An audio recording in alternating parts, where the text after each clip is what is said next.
marka inaan ku qanacno inay dadkeena iyadoo qarnigan la joogo xilligan la joogo adduunku meeshuu ka hadlay aad aragteen inay dadkeeni baahi iyo biyo la-aan iyo cunto la-aan inay u baaba'ayaan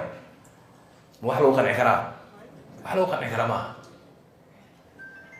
waxaa kaaga daran anuu hadda wax ka yimi meel la yidhaha Kismaayo meel la yidhaha Goobweynaa jirta Goobweyn hadda wax iyo meel buula guduud la yidhahdo 30 kilomitir magaalada u dhaxaysa waxaa ka buuxa dad hadda barakacyaal oo xoolihii ka dhamaadeen oo meeshaas ka soo buuxsamay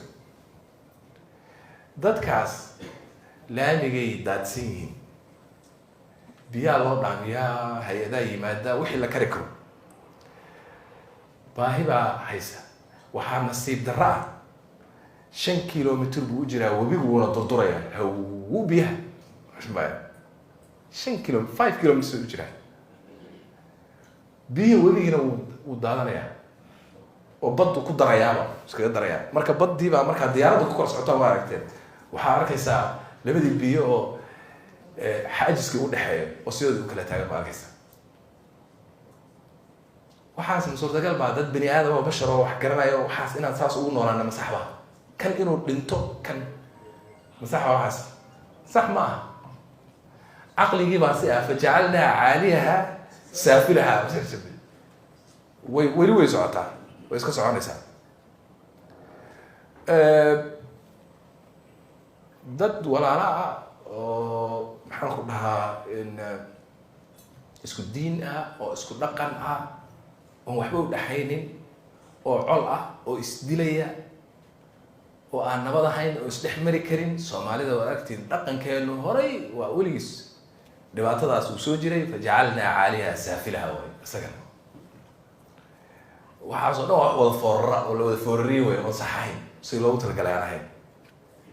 nolol marka waxaan ku noolahay kulligeed fajacalnaa caaliyaha saafilaha iyo caqli fooraraan ku noolahay caqliga waa inaan toosinaa waxaa